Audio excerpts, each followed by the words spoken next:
TUCASA Summit 2025. TUCASA Summit 2025.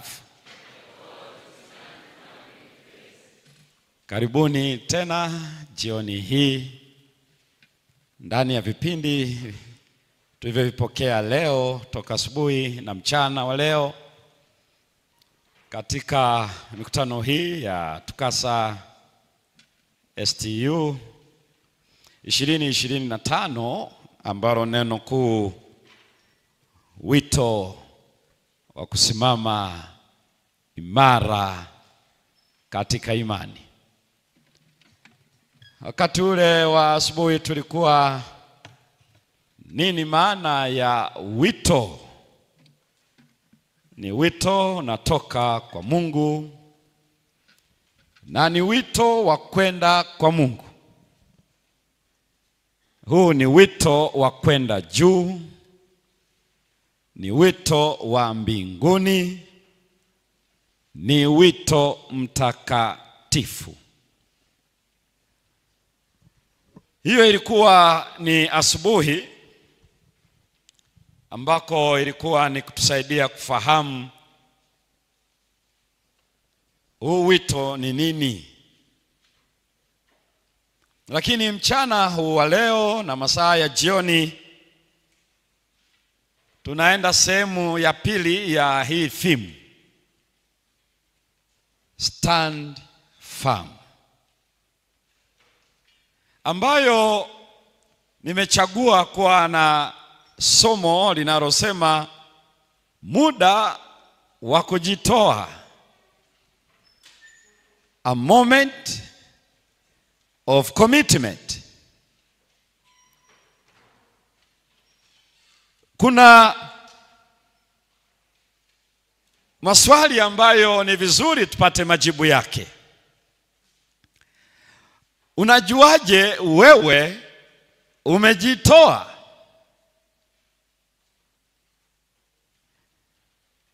Commitment inakaguliwa katika maeneo makubwa matatu, kirahisi sana.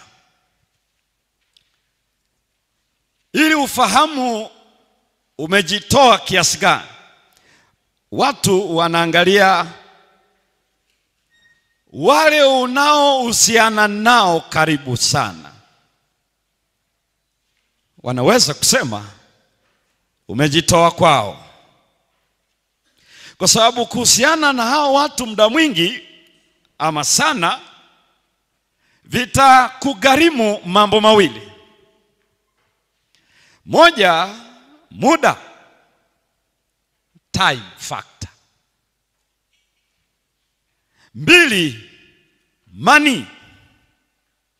Hakuna mahusiano ambayo hivyo vitu viwili haviwezi kutumika.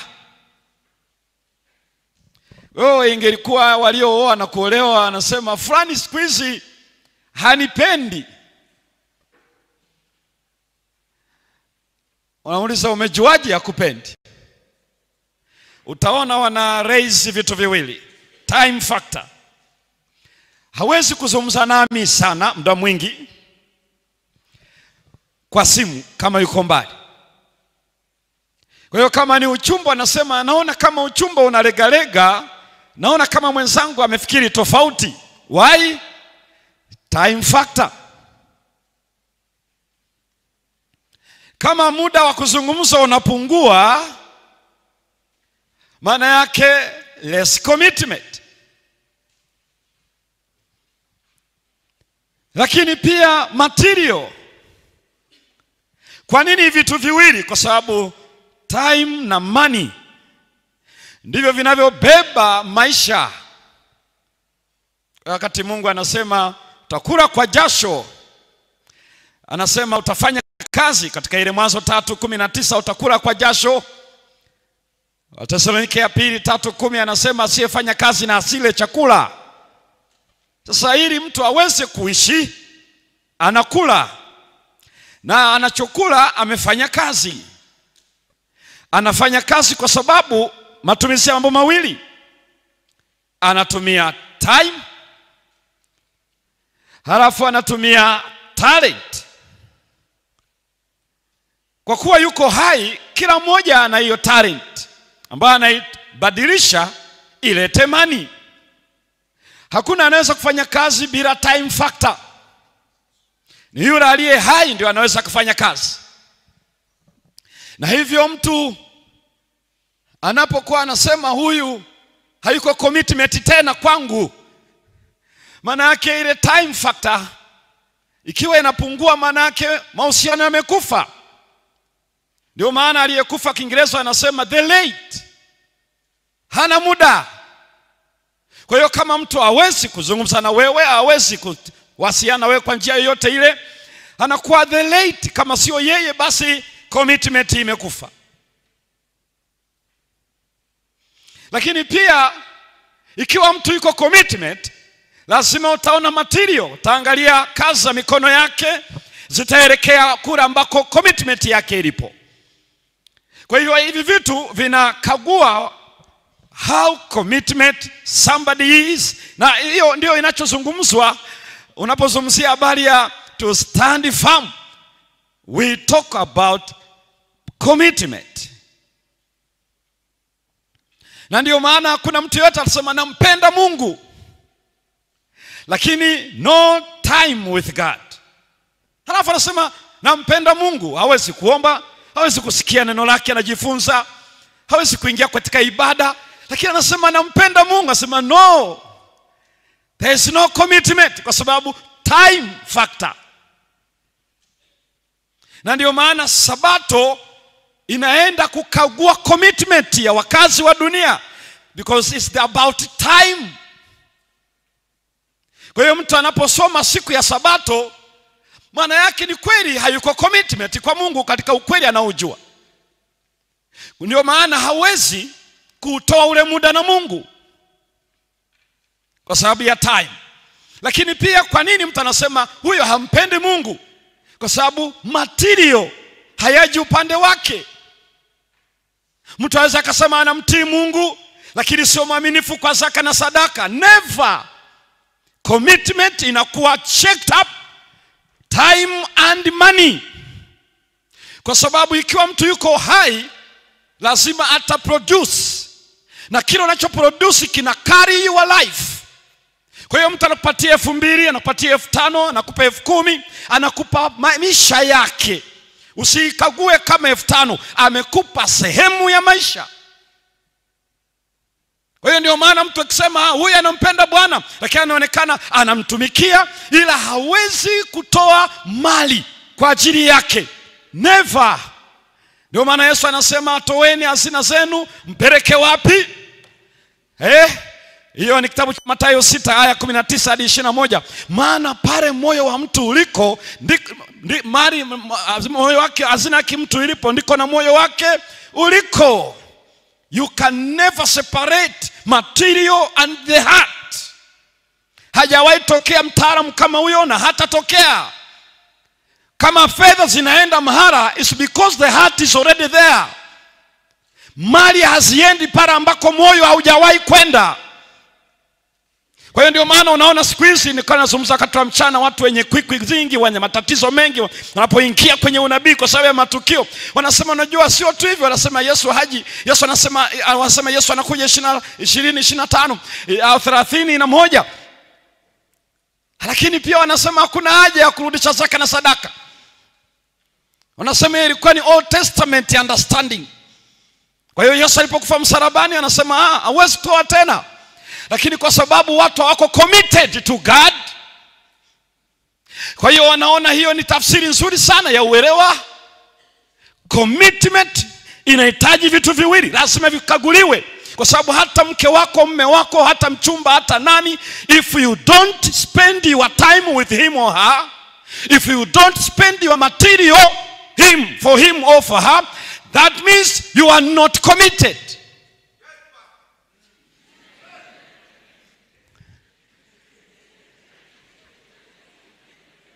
Barikiwe.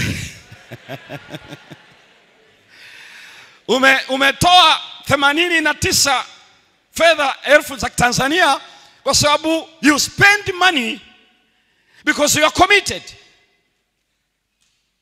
Kuna watu ambao wakuja hapa na wana hela zaidi ya hizo kwa sababu hawako committed na neno. Kwao sio kitu cha muhimu sana kwao, lakini wanaweza wakatumia zaidi ya 200,000 lakini isiwe kwa ajili ya mikutano na neno la Bwana.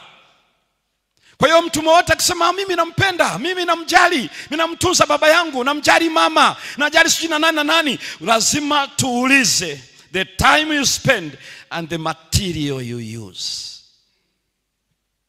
Wala hahitaji kitu kingine, ni hayo mambo mawili tu, kwa sababu hivyo ndio vinafanya uendelee kuishi. Kwa hiyo ukitumia mambo hayo, maana yake kweli muda wako, maisha yako umeweka kwake, kwa sababu hivyo vitu ndio vinavyoleta maisha.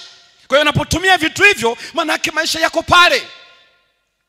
Kwa hiyo unaposikia watu wengi wanaeleza kwamba hakuna haja ya zaka na sadaka, hiki na kile, unajua hivi tu, unafanya hivi na vile, ninajua kwa nini Ibilisi anawaambia hivyo. Ni kama wanasema hakuna haja ya kutunza familia yako, sio muhimu uwepo nyumbani, hata ukilala kule Tanga, hata ulale kule Dar es Salaam, lakini nyumbani wanajua imradi uko hai.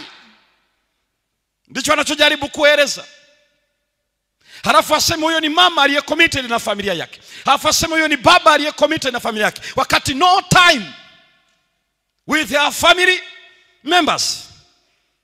Kwa hiyo ikiwa hawezi kutoa mahitaji kwa familia, halafu aseme huyo ni baba ambaye yuko committed, how?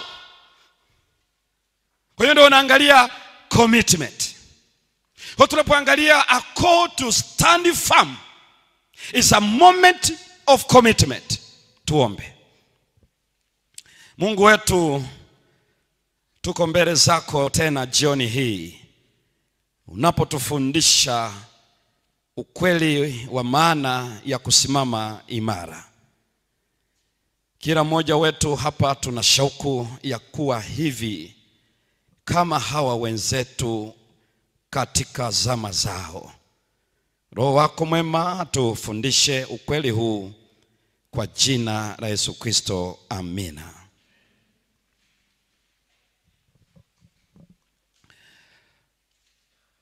There is a moment of commitment. Ikiwa hawa vijana watatu wasingekutana na hiki challenge, kama kusingekuwa na challenge, wala hata yasingeliandikwa. Na hii challenge yao sio ya kitoto. Vijana wanasema sio ya kitoto hii. Siku zote changamoto inapotoka kwa authority, talking about the government, talking about the political challenge, that is the real challenge. If you want to know it's a tough challenge, try to be right when the government is wrong.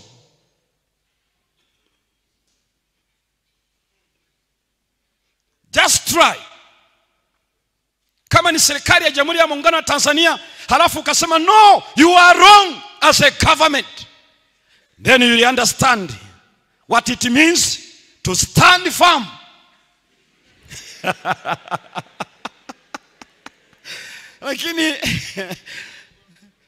Lakini wewe unajua hapa ukinifukuza nyumbani nitaenda kwa shangazi, nitaenda kwa nani. That's small challenge. Lakini ukikukabiliana serikali ambao unajua utapoteza sio tu mashamba, utapoteza nyumba, utapoteza kila kitu, utapoteza uhai, na kama utaishi utakuwa mkimbizi nchi nyingine, ndipo unaweza ukajua hawa vijana wakiwa ni captives, halafu anakutana na huyu greatest monarch Nebukadnezar, ambaye mataifa yote wameassemble. Halafu hawa vijana, kwa sababu wakati Nebukadnezar analeta hii challenge, ilikuwa ni mwaka wa 18 ya utawala wake, the very moment ambayo Jerusalem iliangushwa, mwaka wa 586 before Christ. Kwa hiyo kwa maana nyingine ya kwamba you cannot challenge Nebukadnezar and his God. Mataifa yote by then yalikuwa yana pay homage to him, pay allegiance to him and to his God. Kwa hiyo ilikuwa ni challenge ambayo this time Ni kuonyesha ya kwamba who is Nebuchadnezzar and who is God. The shakers and the movers were all gathered. Hii sio challenge ya kitoto. Wewe ukiweka miaka 10 na kitu jumlisha miaka 18, hawa vijana unaona wana miaka ya mianzo ya 30 na kitu. Ndio umri huo sasa hivi wako. Na kwenye ile sura ya 20, sura ya 2 inaelezea baada ya ile ndoto ya Nebukadneza, ambapo Daniel aitafsiri. Daniel akakuzwa, akapewa zawadi nyingi, na akawa mkuu wa kila aliyekuwa na hekima, na kila aliyekuwa mkuu katika tawala ule kasoro yeye. Halafu Daniel pia akaweka request kwa ajili ya Anania, Mishaeli na Azaria. Mimi najifunza kitu cha ajabu sana. Daniel wakati anapata fursa hiyo hakwenda peke yake, aliomba pia kwa ajili ya wenzake. Sio wakina Daniel wa siku hizi wakienda wanaona ndio wao wenyewe tu. Ila uwe na hakika wewe unayemfanyia request kama na yeye ana utu wa mgongo. Kwa sababu huko unakoenda unakwenda kukabiliana nyingine. Kwa hiyo wakati fulani unafurahia kwamba fulani amekwea bwana kwenye mamlaka, kwenye serikali. Maana ikiwa atajua, Daniel alijua yakitenda kazi na uaminifu itakuwa baraka kwa utawala wa Nebukadneza. Na alijua Anania ni nani, alijua Mishaeli ni nani, alijua Azaria ni nani. Kwa hiyo akasema naomba hawa pia waweze kukwea. Na Nebukadneza akawapandisha vyeo wote wale vijana watatu. Kwa hiyo hakufanya kwa sababu ya upendeleo, ila alifanya akijua atakuwa baraka. Kwa hiyo sio kitu cha kusema unajua ukiweza mchukue tu mradi ni Mwadventista. Sizungumzie tu mradi ni Mwadventista, lakini uwe na hakika na yeye ana uti wa mgongo. Kwa sababu huko anakokwea, huko anakwea usoni pa mfalme. Kwa hivyo hii sio kanuni inayosikia kwamba the higher you go the cooler it becomes.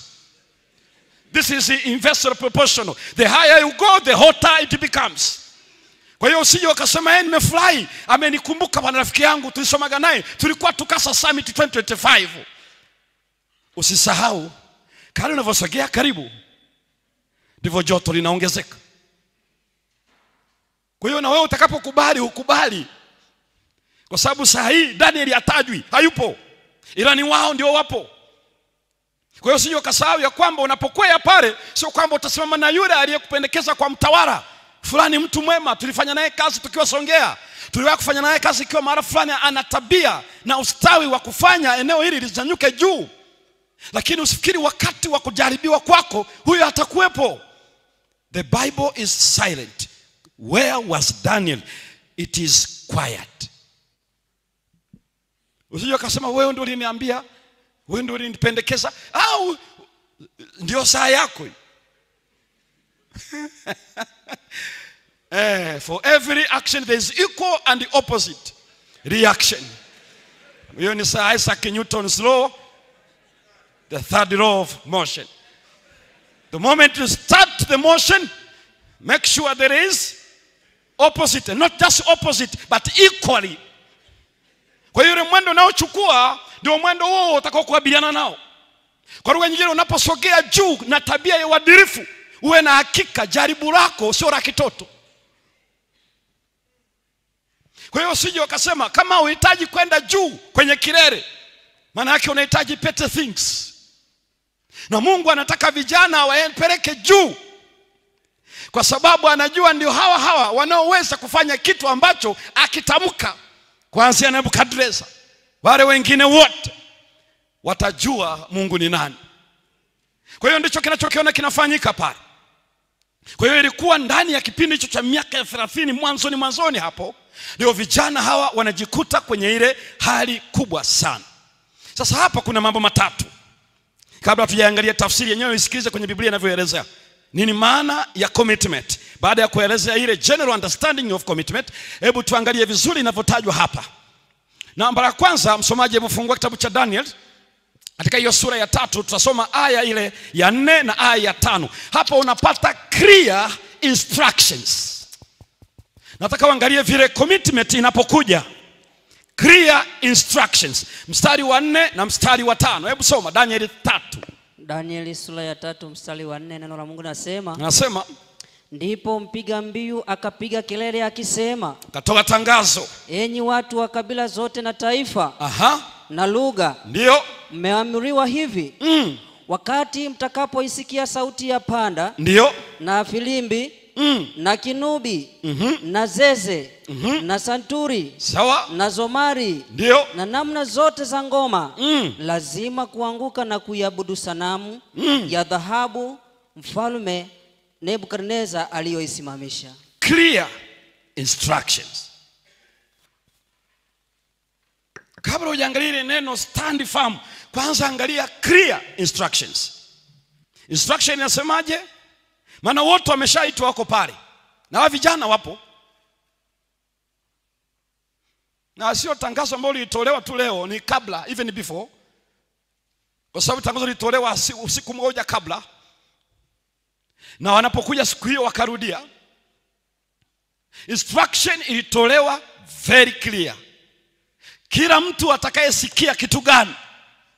Sauti.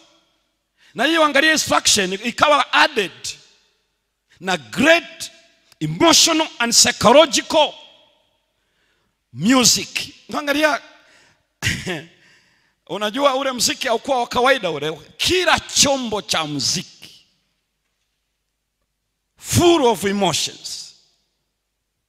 Unaona watu wanapiga muziki mpaka wanavuaga shati, hawahitaji kuvaa nguo tena. Hapo emotion iko juu. Watu wanaimba mpaka machozi yanatoka. Kwa sababu machozi ni itikio la emotion. Watu wanaimba muziki mpaka wanakuwa vile. Vile muziki wote ulikuwepo. Kwa hiyo ukaadi ile force, nguvu katika ile action ya ile siku ambayo ni international dedication of Nebuchadnezzar's God image. Na hii inayozungumzwa pale ni kwa ajili ya utawala wake, mamlaka yake na Mungu wake. Na watu wa mataifa yote, falme zote. Haikuwa utawala wa Kaldayo peke yake. Mataifa yote ambayo yalikuwa tayari yako mikononi mwake, wote wakaassemble. Tunajua kuangalia ilikuwa ni wapi na why that place. Kwa hivyo Biblia inaeleza ya kwamba maelekezo yalitolewa wazi. Kila atakayesikia ni lazima kuanguka na kusujudu. Kwani hilo si lilikuwa wazi jamani? Clear instructions. Number 2, clear warning. Soma ile aya ya 6. Clear warning. Nasema aya ya 6 neno la Mungu linasema, na kila mtu asiyeanguka na kuabudu atatupwa saa hiyo hiyo katika tanuru ya moto wakao. Basi aya ya 6 peke yake. Mtu asiye anguka na kusujudu, clear warning, the same time, same hour. Na ile tanuru likachochewa. Biblia inaeleza kwamba zaidi ya desturi yake. Mara ngapi? Mara 7. Hiyo ni clear warning.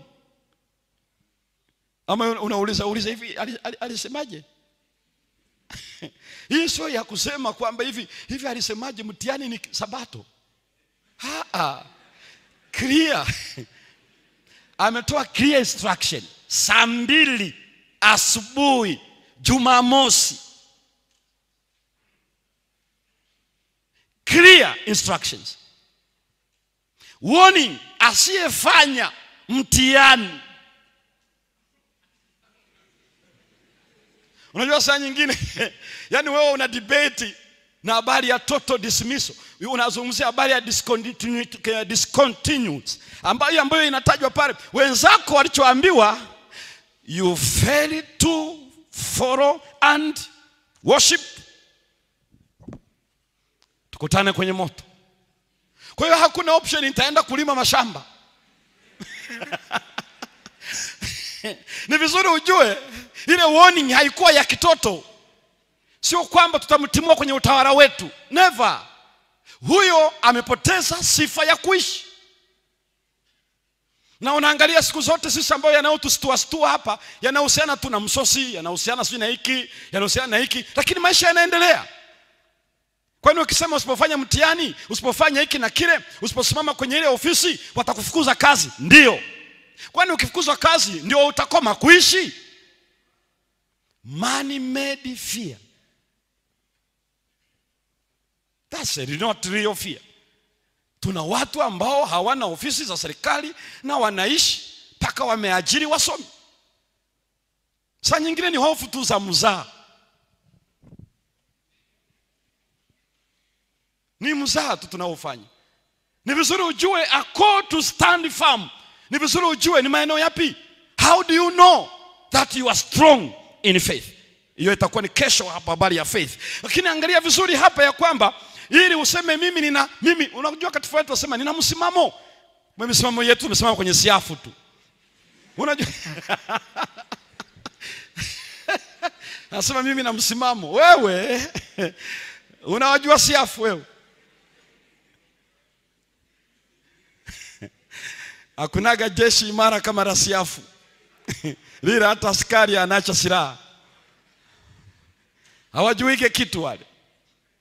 Sasa nyingine misimamo yetu huko tumesimama kwenye siafu. Utakimbia. Tutakuja kuangalia secret ya vijana ni nini. Ngoja tuangalie tu kwanza maana ya hii theme. Kwa sababu huwezi kufikia kufanya vitu vya namna ile na hakuna mahakama ya rufaa. Yaani final ni mfalme. Na hapa aseme ya kwamba tutawafukuza, aseme watafanyaje, ila ni swala usipoanguka. Na amesema ni lazima, instruction iko namna ile. Na alafu warning ikawa attached, very clear. Usipofanya muda huo utatupwa kwenye tanuru.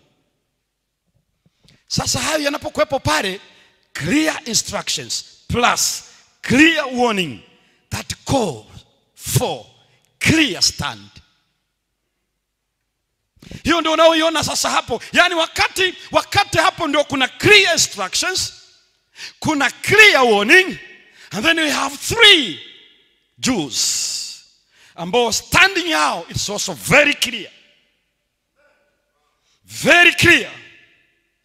Sio wale wanaosema unajua kwa nje nimesimama lakini katika moyo ninasujudu.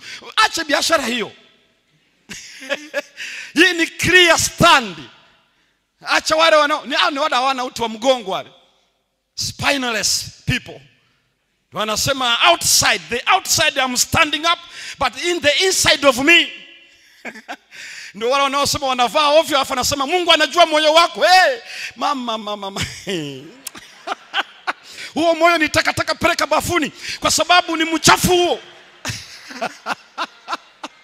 Tunatuambia Mungu anajua moyo. Tambara bovu hilo. Anajua moyo. Eti kwa nje niko hivi lakini ndani ya moyo wangu ni pasafi. We. Uligundishwa na super glue. Kama ni hereni uliweka kwa mkono wako, na kabla hujaweka kwa mkono wako ni kwa sababu moyo ndio umevaa hereni. Hereni haiwezi kuning'inia hapa mpaka moyo uning'inie hereni. Hawezekani. Yaani unajua chochote kinachoonekana kwa nje lazima kiko ndani ya wapi? Ya moyo. Hakuna mtu anafanya chochote ambacho kiko ndani ya moyo. Sana itakuwa ni unafiki. Kwa sababu unafiki unasema ngoja nifanye hapa ni bend a little alafu baadaye taamusha tena uaminifu wangu. Hamna. Kwa hiyo hawa vijana wakiwa na clear instructions, maelekezo yaliyo wazi, onyo lililo wazi na msimamo ulio wazi. Hiki ndicho kinachozungumzwa pale. Msimamo wao ni upi? Angalia ile aya ya 7, alafu ende aya ya 10. Soma tu aya ya soma ile aya ya 7, alafu soma aya ya 12. Clear stand. Aya ya 7 inasema basi wakati huo watu wa kabila zote waliposikia na filimbi wakasikia aina zote za muziki hiyo, na kinubi, aha, na zeze, ndio, na santuri, ndio, na zomari, na namna zote za ngoma, watu wote ndio, na mataifa, wa mataifa yote na lugha zote wakaanguka wakaiabudu ile sanamu, wakaabudu sanamu Mfalme Nebukadneza aliyoisimamisha. Mstari wa 12. Wako Wayahudi kadha wa kadha, hao sasa Wayahudi kadha wa kadha uliowaweka juu ya mambo ya wilaya ya Babeli, wanawashtaki sasa kwa mfalme. yani Shadrach, Meshach na Abednego. Watu hao mfalme, ndio hawakukujali wewe. Hao kwanza hawakujali, which is very wrong. Hawaitumikii miungu yako. That is very right. They cannot serve Nebuchadnezzar's gods, wala kuiabudu ile sanamu, even to worship. Na kwa sababu gani? Ile shtaki la kwanza wako very wrong. Eti hawamjali Nebuchadnezzar, hawamheshimu. Hao vijana wanamheshimu sana, ila haya mawili walikuwa sahihi. Hawawezi kuabudu sanamu. Hawa vijana wanaojua usijifanyie sanamu ya kuchonga, wala usisujudie kuvitumikia. Hawa vijana wanaojua ile amri ya kwanza, usiwe na miungu mingine ila mimi, leo kweli wakasema hapa Nebukadnezar, this is the point of departure. Tutaachania hapa. Wanamjali lakini kwenye hili hamna. Hapa ndipo unaona stand yao ipi kwenye hii political pressure, political challenge. Wakati wote wameinama, wamesujudu, wao wakabaki wamesimama. Wewe tu na mimi, hebu fikiria tuko kwenye mkutano dhifa ya kitaifa, halafu yuko kiongozi wa nchi na umepata upendeleo huko kwenye jukwaa, umeketi kwenye viti vya jukwaa, halafu akasema kwa heshima tusimame tumkumbuke marehemu kwa dakika moja. Yaani unajua, I'm trying to imagine na kamera zinamulika hivi, yaani huko hapo kwenye jukwaa, mkuu wako anasimama anakaa kimya. Unajua saa nyingine unavichukulia, na hapo sana sana kitakacho kuwafanya unyanyuke ni msosi tu. Sio kwamba watakuua. Hatujawahi kusikia mahara kwenye serikali yetu hii kwamba watamuua, kwa sababu wakati viongozi wamesimama, yeye alibaki amefanyaje? Amekaa. Sana sana atasema amekudharau. Ndivyo alivyoshtaki namna hiyo. Na matokeo yake ni kwamba anajifanya nini? Basi tutamtoa kwenye nafasi hiyo. Sawa. Lakini hata hiyo wengi wetu hatuwezi kusimama. Hiyo tu hatuwezi. Hapa kuna challenge. Kama hatuwezi kuanguka, tunauawa. Kwa hiyo ni wakati huu wa wote, mataifa yote waliokutanika hapa, kutoka Ukaridayo, kutoka Umedi, kutoka wapi, walioletwa katika mji huu ili waweze kufanya hii sikukuu ya kitaifa kwa mamlaka ya Nebukadnezar, kwa Mungu wa Nebukadnezar, na ni uzinduzi, dedication ya kimataifa. Na wakati yote inafanyika, wakati wote hao wanasujudu maamiri, mawaziri, Wakaridayo, sijui watu gani, officials, hao watu ambao unaweza kuona vijana pia wako karibu sana kwenye kundi hilo, kwa sababu walikuwa pia wana nafasi za uongozi, walioheshimika sana. Halafu wao wamesimama. Jeuri kweli. Hiyo ni jeuri kubwa sana. Hapo ndipo unaona theme, to stand firm. Now what is that meaning? They refused to bow down and worship the image. They refused. Clear instructions, clear warning, clear stand. Kwenye maisha tunayoishi hapa, ikiwa haueleweki, hauna uti wa mgongo. Kwa vyovyote kwenye maisha ya sasa hivi, tutakuja kuangalia siku zinazofuata, lazima watakufahamu. Lazima tu kwenye maisha sasa hivi lazima ufahamike. Vinginevyo umefata mkondo kama maji. Hiki ndicho walichofanya wale vijana. Now what is standing firm? In Hebrew kuna maneno mawili, moja inaitwa yatsav. Yatsav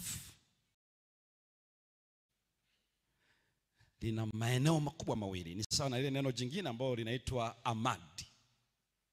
Amad utaliona kwenye ile 1 Kings 17 and verse 1 ambayo Elijah alisema kwa Ahabu, kama Bwana Mungu wa Israeli aishivyo, ambaye ninasimama mbele zake. Ile neno amad, whom I stand. Lakini pia utaona neno la safu ambayo Musa aliwaambia wana Israeli, simameni tu mkaone wokovu wa Bwana. Yatsav. These two Hebrew words zina maana kuu mbili, ambayo in Greek utakutana neno linaloitwa histemi kwenye New Testament, ambayo utaiona kwenye ile Ephesians 6 verse 11. Simameni kavae silaha zote. Neno simameni. Halafu naona mpate kuzipinga. Wametafsiri kuzipinga, lakini neno lile histemi. Utaona hata kwenye James 4:7, mpingeni shetani naye atawakimbia. Lile neno histemi. So unaangalia neno yatsav ama amad ama histemi, lina maana kuu mbili. Ya kwanza, stand still. Na watu wa Mungu hawa hawakuchagua hilo la kwanza, lakini sikiliza tu kwanza. To stand still, hilo neno linamaanisha set yourself, oneself stand. Maana yake onyesha wapi umesimama. Stand still, calmly but strong. Hii haihusiani na position, haihusiani na structure. Inazungumzia attitude, ambayo inamaanisha kwamba unapokutana neno stand still, msanapoambiwa simameni tu, stand still, yatsav, ina maana ya kwamba resume your position. What was that position? Ndio neno wanasema on your knees. Nenda kwenye magoti. Unajua unaposema kwenye Kiswahili unaona simameni tu mkaone wokovu wa Bwana. Maana yake humble yourself. Lower yourself down before God. Even if when we were captured by Egyptians army, you are safe. Sijui kama mnaelewa jambo hilo. Sikilizeni Musa anachosema, anasema hivi: salimisha nafsi yenu kwa Bwana. Weka hapo madhabahuni pake. Stand firm. Go on your knees. Humble yourself. Surrender. Yatsav. Histemi. Lakini hilo neno pia linamaanisha stand firm. To stand firm ndio hiyo, kama mtu ananyumbuka, is standing tall, standing strong. Maana yake unaona position yake, maana yake amesimama imara. Imara ni hayuko asibabaika, asiyebadilika, asiyetoka hapa kaenda kule. Firm. Kwa hiyo nasikia hiyo neno ya serve ama mad ama histemi, to stand firm, in Greek and Hebrew context inamaanisha ready for either, ambayo inamaanisha kuwa tayari kwa lolote. What? Serving God while living, or if God will allow you to die. So standing firm is to serve God no matter what. Na mimi sikujua hao watu walifikirije hapo. Ndio maana niwaambia asubuhi washinda kujua Mungu anavyoongoza watu. Whatever the cost, When it comes to serve God, whatever the cost, you stand firm. Kwa hiyo histemi ama ya serve ama mad inamaanisha ya kwamba when we are confronted, when we are challenged, we have only two positions: on our knees and on our feet. On our knees, oh God, have mercy upon me, a sinner. If it will be done, let it be so for your will. On our knees, that means I surrender. I surrender, then you can do to me whatever you like. Stand still. But stand firm. I'm ready to serve you. Whatever the direction, whatever the cost, I'm willing. So when people bowed down to serve Marduk, these three Hebrew men, they stood firm, they stood still. In their heart, they were surrendering before God, while ready for either to serve God, even when doing so, that means the end of their lives. Hiyo ndio iliyotokea kwao, na ndio naona hapa, stand firm.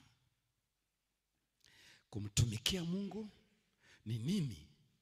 Is not to bow on the other side, but to bow before God. Kwa hiyo kundi lingine wote walianguka kwa ile miungu. Kusimama kwao ilikuwa wameanguka kwa Mungu wa mbinguni. They were worshiping God, while others worshiping Marduk. This is the theme. Nini anachotueleza? Kwa sababu hii inatoa tafsiri ya hiyo theme, tutakuja kuangalia nini walichokuwa wamecount hawa vijana.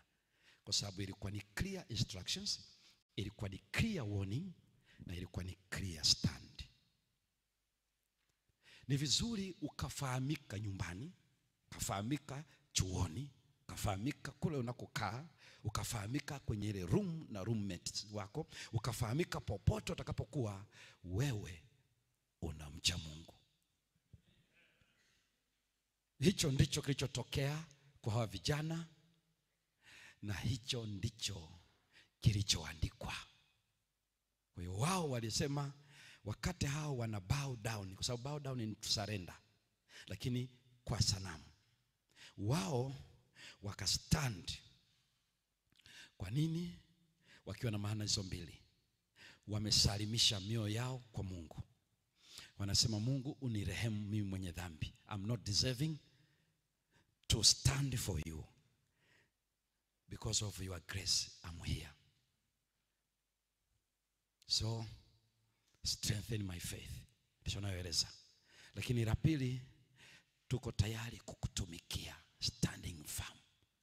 Na tutakutumikia hata tunapotupwa kwenye tanuru. Na hawakuja hivi kwa kufanya hivi kwa bahati mbaya. Ndio maana utaangalia lugha yao kwamba hatuna cha kujibu katika neno hilo. Tumekuja hapa, tumekwisha fanya maamuzi.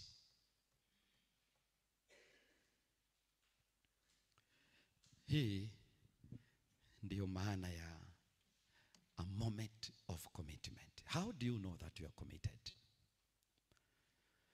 Tunaweza kutumia muda kumwabudu Mungu, tunatumia mali kumwabudu Mungu. Hiyo ni initial stage, inayoonesha kama vile tunaweza kutoa uhai kwa ajili yake. Lakini pale inapokuwa kufanya hivyo kuna maanisha kifo. Pale ambako sheria zimewekwa wazi, kitakachohitajika kwa asiyefanya hivyo ni kifo. Maelekezo yametolewa wazi, maonyo yametolewa wazi. There is a moment of commitment. How do we commit ourselves? We surrender, we humble, we go down on our knees. We talk to God. At the same times, we are ready to serve him whatever the cost. Sio ile unaosikia watu wanasema, Bwana, ninaamini utafanya hiki unitoe. No, that was not this the motive of this young Hebrew boys. Haikuwa hivyo. Hawa watu walikuwa na kusema tu ya kwamba to God and to God. To God and to God. Hii ndio alichokisema Paulo kwenye Galatians, kwamba kwangu mimi kuishi ni Kristo na kufa ni faida. Tuangalia vizuri kesho. Anayeandika vile.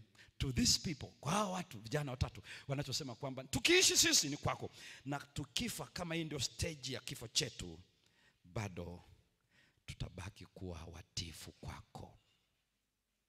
Usisahau wale maskari walioshika wale, wakawafunga wale. Hatua yao ya mwisho ya kutii ilikuwa ni kumtii Nebukadreza, kuwafunga hawa vijana na kuwatupa kwenye tanuru, na wakalambwa na moto. Waliacha hatua yao ya mwisho wakitii Nebukadreza na Mungu wa Nebukadreza.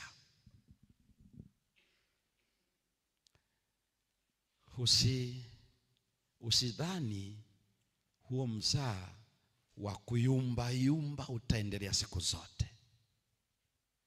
Kuna siku ukiyumba, umeyumba mazima.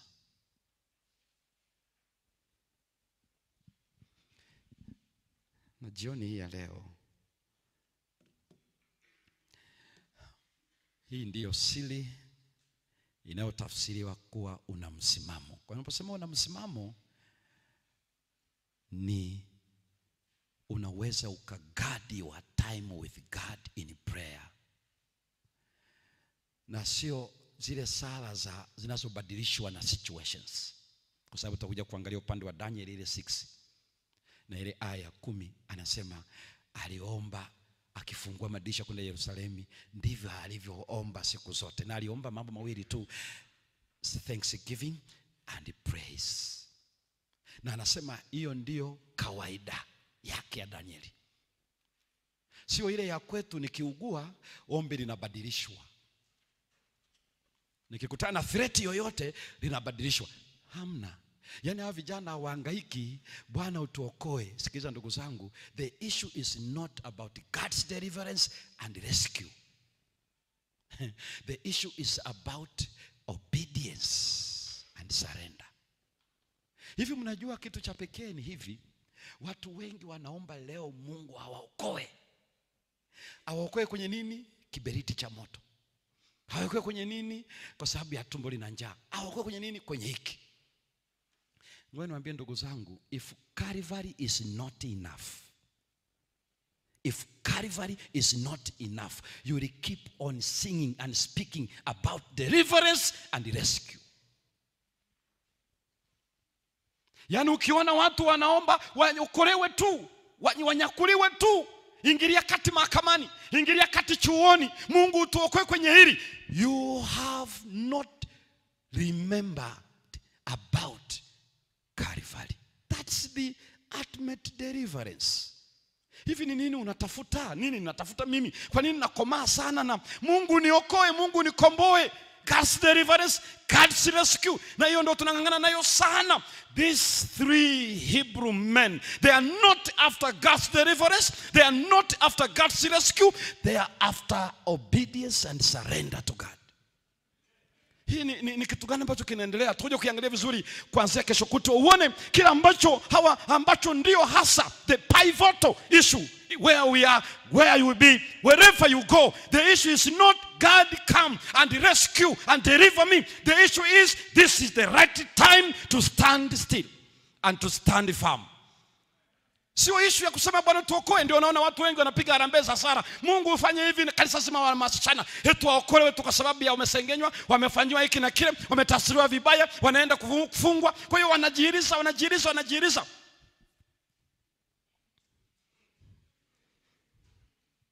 Na ndio unaona mahubiri hayo ya wachungaji kadhaa kwenye madhehebu hayo ya wanaohamasisha watu, siku ya ukombozi wako, the time of deliverance, time of whatever, deliverance of economy, deliverance of whatever, deliverance. Rubbish. That's garbage. Na ndio maana watu hawawezi kukua kwa vituko kama hivyo. Na hiyo ni vitu vya kawaida tu. Hawajakutana na political challenge. Hawajakutana na vitu ambavyo usipofanya wanazima kama kibatari. Lakini ndio tunaona hao. Ndio wanaonekana ndio watu wenye roho wa Mungu hao. Restless. Mpaka upate mtoto ndio uone Mungu anakujali. Ndio na amekukomboa pale. Alafu anasema mbona Hana aliomba? Hana hakuomba kwa ajili apate mtoto amuonyeshe Penina. He had a broad understanding concerning the deliverance of the nation of Israel. Ndio maana aliomba mtoto wa kiume, sio tu mtoto. Na akisema ukinipa nakupatia, kwa sababu alijua hii prescriptions ya kazi ya ukuhani na kazi ya wokovu wa kusimamia neno la Bwana ilikuwa prescribed kwa men. Alafu nasema Mungu kama unifuatia Hana, wewe unataka kwako wa maonyesho, ili wajue na wewe ulienda leba.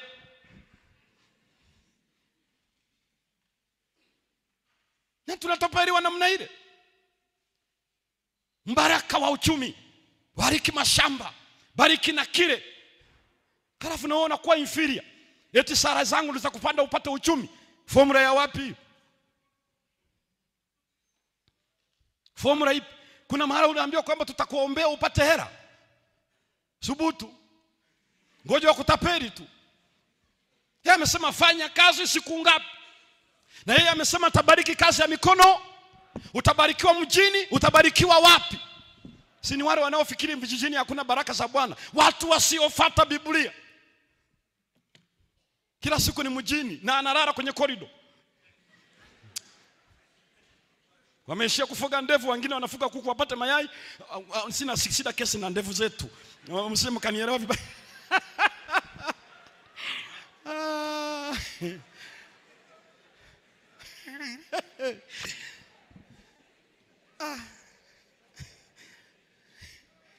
Kuna watu wanaamini mibaraka ya uchumi iko mjini. Na huyo naye ni Mkristo anayesoma Biblia. Na Mungu anasema mibaraka iko mjini, na iko wapi pia? Iko mashambani. Kama iko mjini, iko pia mashambani, iko vijijini pia.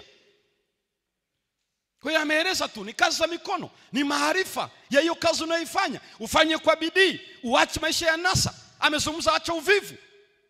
Na ametoa mpaka kwa watu wapagani na watu mbalimbali. Halafu mtu anasema nataka nikuombee ili biashara yako ipanuke. Ulikuwa ni retail, sasa itakuwa ni wholesale. Ilikuwa sio namna hii, itakuwa vile.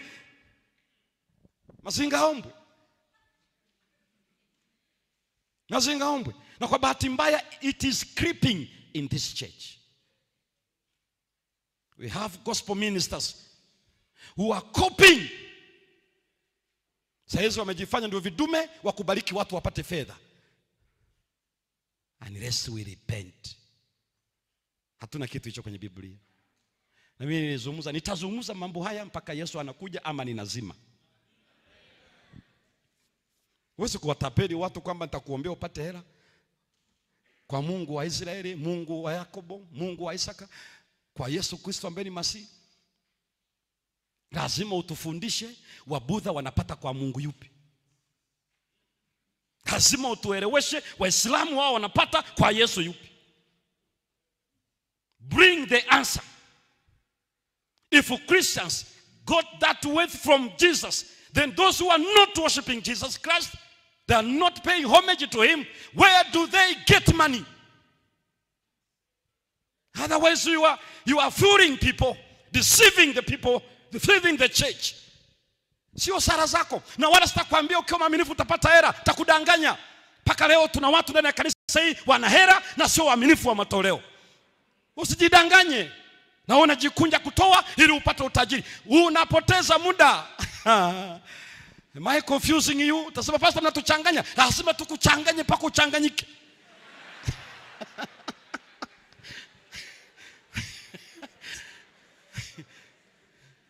Sababu ipo hiyo formula. Mungu anajua. Ndiye aliyesema maneno haya. Akamwambia Yesu, akatamka mwenyewe, iweni kama Baba yenu wa mbinguni. Waangazia jua wema na waovu, wanyeshea mvua wenye haki na wasio na haki. Hiyo ni Mathayo 5:45. Kama Mungu analeta jua kwa waovu, analeta mvua kwa waovu na waombi na wanamtukana, na unajua without photosynthesis there is no food. If there is no water there is no osmosis. Kama hakuna maji, vitubisho havikwei kwenye mmea. Na unaona hali ya hewa ilivyo kwa sababu Tanzania watu wamelima kwa sababu hakuna mvua, mimea inanyauka. Lakini hata kama kutakuwepo na mvua na hakuna jua, hakuna chochote. Kwa hiyo Yesu aliposema Baba yenu wa mbinguni analeta jua kwa waovu na wema, analeta mvua kwa wenye haki na wasio na haki, which means ndiye anayetake care the lives of everyone, knowing him or not knowing him. Halafu leo tunaifanya nyumba ya Sara kuwa siku ya kujaza mifuko na hela, mikate kwenye makabati. What?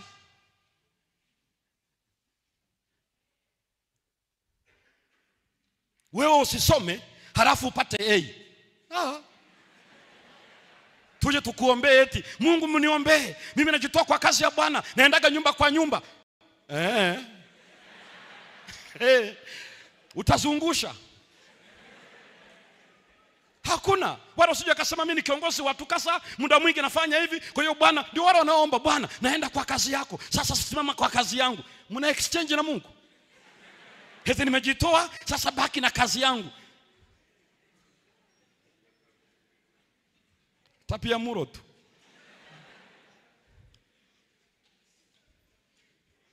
Na kwa sababu ya manifituko kama hivyo, watu wamehubiriwa wakaamini ukiwa mwaminifu hasa na sadaka lazima utapata utapata kazi, utapata cheo, utapanda, uchumi utaenda vizuri, na unajikunja miaka hadi miaka na upandi na hakuna chochote. Utaolewa, na wanaoolewa ni wale walioshusha injini. Zilikuwaga Land Cruiser, siku hizo wana Suzuki. Bodi tu ndio imebaki.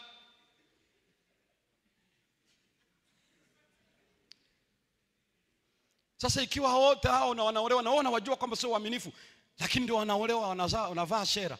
Halafu unamwambia ukiwa mwaminifu lazima utaolewa. Aya ipi? Ya kwenye Biblia ipi? Yeye amesema wewe mwaminifu mpaka uolewe. Uwe mwaminifu hata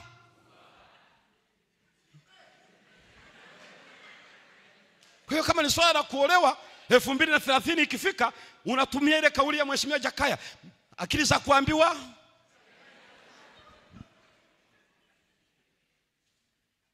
Kwa hiyo hawa vijana walisimama. Muda ambao hatujafikia hizo challenge ni muda wa kureview. Tumesimama juu yake. Are we willing to surrender ourselves to the point of death? Are willing to serve him no matter the cost? This is a call to stand firm. Na hii haiji kwa dharura. Ni namna unavyoweka miguu yako juu yake sasa hivi. When you commit your life in the hands of God, to guard your time with God. Hii ndio wito tulioitiwa katika mikutano hii. Wenzetu walisimama, si ilitokea vile. Tutakuja kuangalia. Walifanya maamuzi kabisa, na walikuwa very calm, not rude, not arrogant, but very tough. Juzi nilisikiliza hotuba ya Kagame mwezi uliopita ule ni mwingine, akisema I'm bringing a call to Rwandese. Akasema hivi ya kwamba wakati huo ndio kidogo mataifa huko yanazungumza kile, akazungumza hiyo iko kwenye YouTube hiyo kitu. Akasema wanaweza kufanya chochote but they cannot bring me to my knees. Akasema ninawahitaji wa Rwanda pia iwe hivyo hivyo. Akasema you can do whatever but I cannot allow you to bring me to my knees. Maana yake I can never surrender to you. Na anajibu kwa mataifa yaliyokuwa yanamuona tofauti, kwamba uwezi kunifanya mimi nijisalimishe kwako. Hilo ni jiwe alikuwa anarusha gizani. Ukisikia amepiga kelele litakuwa limempata. Na ikanipeleka nikakumbuka ile ya Mahatma Gandhi. Na aliwaambiaga serikali ya Uingereza waliokuwa wanatawala India, akati anafanya na hiyo movement, wakamtishia kumuua. Mahatma Gandhi alijumua neno akasema kabisa ya kwamba mnaweza mkafanya chochote, mnaweza mkapata maiti yangu, lakini sio utii wangu kwenu. Mahatma Gandhi. Sasa ndipo uangalie sisi ambaye we have a reason to stand. Jesus. Kwa hiyo sisi tuna sababu kabisa ya kusema hatutajisalimisha kwingine isipokuwa kwa Mungu wetu. Na kama wenzetu hawa walifanya vile, maana yake huyo Mungu waliyetembea naye ndiye Mungu tuliye naye leo. Kwa hivyo anaweza kututengeneza hivyo hivyo kama alifanya hawa vijana. Anaweza kabisa. Kwa hiyo the moment of clear instructions and clear warnings, there must be a clear stand. Kwa hiyo tunaishi kwenye dunia ambayo inahitaji clear stand. We are Seventh-day Adventists, young men and young women. We are the remnant church. We have a very serious message, 3 angels message, to bear to our fellow human beings. Fear God and give him praise, for the hour of his judgment has come. Foreign Babylon, and we will stand and worship God, not receiving the image. So the 3 angels message is a serious message, and we are the one to bear that message. Na sisi ndio tuliochaguliwa kabisa kwenye siku hizi za mwisho. Yaani ukiona dhambi ni nyingi sana, uwe na hakika, yaani Mungu aliona wewe ndiye fit wa kipindi hiki. Uliye fit. Wakati Ahabu ni muovu kweli kweli, Mungu alikuwa na Elia mwaminifu kweli kweli. Yaani ukiona uovu umeenda juu mno, ujue ni kizazi cha waaminifu kweli kweli. Baada ya kulia unajua siku hizi mambo yako namna hii, kumbe bwana sisi ndio tumechaguliwa. Tuna upendeleo wa kuona injili ikifikia mwisho kwa ushujaa. Kwa hiyo wewe ndio umechaguliwa uishi wakati huu wa mwisho. Ungezaliwa zile zama za kati, wakati wanawashwa moto wanawaka, wakati wanavutwa wanaliwa na simba. Ungeenda kipindi kile cha reformers, ungetembea kipindi kile cha wana marejeo na vipindi vingine vyote. Lakini Mungu aliona sisi atatuweka reserve kwa kipindi ambacho Biblia inasema ni nyakati za hatari.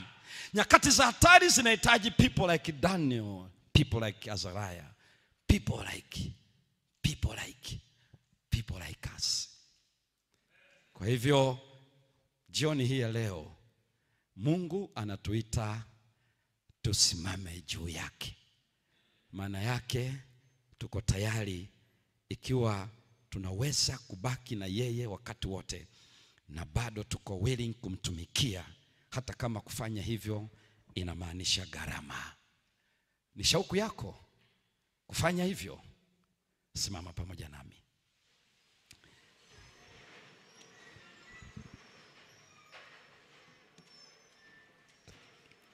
Kiongozi wetu mchungaji Emmanuel Andrew ataomba kwa ajili yetu. Lakini ikiwa yuko kijana ambaye moyoni mwake anaona maisha ya hawa vijana yanampatia changamoto, anapocompare na contrast, anaona anahitaji neema ya Mungu. Yeye anajua vile yanavyoenda, lakini anatamani kweli kabisa haishi hivyo. Sasa tembea tuje hapa mbele. Basi ataomba kwa ajili yetu, lakini ataomba kwa ajili yako. Ikiwa unadhani moyoni mwako unaona kabisa kwamba no, hao vijana wamenionyesha namna ninavyoweza kuwa tofauti kabisa kwa maisha yetu ya sasa, na ni wewe peke yako, tembea tu hapa mbele, na mchungaji karibu tu hapa. Ataomba kwa ajili yetu are called to stand firm. Wala hahitaji maneno ya kutukana, hahitaji kujaa jazba katika confrontation kama hizi, katika challenge kama hizi. They were very calm but very strong, very tough, lakini respectful. Waliomheshimu Nebukadreza, lakini hawawezi kuabudu miungu yake. Wala hawahitaji kutoa maneno na matusi ili wajue kwamba wako strong. Hakuna matusi wa vijana walitoa, ila walitoa majibu yao rahisi kabisa, wala hawana harara, hawana chochote. Na hiki ndicho Mungu anatuita. Tuombe. Baba yetu mwema na Mungu wetu wa mbinguni, katika jioni hii ya leo, kupitia neno lako umesema nasi na umetuonyesha namna ambavyo watoto wako kwa zama zao, hata walipopitia changamoto kubwa, bado walikutegemea, walikuamini, na wewe Mungu ulitenda kwa ajili yao. Na hii inatupatia uhakika katika zama zetu pia, ya kwamba kuna uwezekano mkubwa wa sisi kusimama na wewe hata nyakati za majaribu, nyakati za changamoto, bado ukatutendea kwa utukufu wa jina lako. Na hivyo Mungu wetu, jioni ya leo, kila mmoja wetu tunapoyatazama maisha yetu, kuna mahali tumeinua miguu yetu kuitoa kwako. Kuna nyakati tumeinua mikono yetu tukaitoa kwako. Kuna nyakati tuliinua fahamu zetu tukazitoa kwako. Mungu wetu na Baba yetu, jioni ya leo tunatamani Kristo kusimama kwako. Jioni ya leo tunatamani kila mmoja wetu, tunapoyatafakari maisha yetu, zile nyanja ambazo tumeziondoa kwako na kuziweka nje, tukidhani ya kwamba wakati wa changamoto tutarejea. Kumbe Mungu wetu wa mbinguni, tunapaswa kuzileta sasa ili tuendelee kusimama kwako hata tutakapokutana na changamoto. Bwana, wewe wajua namna ya kutuinua, maana tuko kwako. Na hivyo kila fahamu jioni ya leo inapotamani kuanza ukurasa mpya wa kusimama imara kwako katika kila nyanja ya maisha, jioni ya leo iko nafsi moja moja ambayo inazungumza nawe na kutamani katika jambo fulani ambalo nafsi hiyo inatamani ya kwamba Bwana uivute kuja kwako. Inatamani irejee katika jioni ya leo. Baba, sikia maombi ya watoto wako, na ninaamini ya kwamba utawatendea, utatutendea kwa utukufu wa jina lako. Lakini zaidi ya hayo, wako watoto wako ambao wamepiga hatua kuja kwako. Ulipowaita, ulipotoa wito jioni hii ya kwamba ikiwa yuko mtu ambaye anatamani kusimama kwako kuanzia leo, vijana wako na watoto wako wametembea. Wewe wajua, wafahamu hata nia ya mioyo yao, waijua. Watendee, na Bwana endelea kuwapatia nguvu, wafanye kuwa imara mahali waliporegea, wafanye kuwa mashujaa. Na Bwana, wanapotamani kusimama sasa kwako, ukawashike mkono, ukawainue, ukawaongoze katika fikra na fahamu zao, na mioyo yao ikajazwe na neno lako siku zote za maisha yao, ili wakasimame imara kwa utukufu wa jina lako. tujalie sote katika mikutano hii, jalie mtumishi wako, kila mmoja wetu Bwana, tuongoze katika maisha yetu, tujazwe Roho wako Mtakatifu, na zaidi sana Kristo, tusijazwe matendo ya dini, lakini tujazwe Roho wako Mtakatifu, na kwa uwezo wake ukatuongoze kuyatenda yaliyo mapenzi yako, hata zile nyakati ngumu, kwa utukufu wa jina lako. Tubariki kila mmoja wetu, hata tunapokwenda kwa vipindi vingine na mapumziko. Kuwa nasi katika jina la Yesu tunaomba, amina.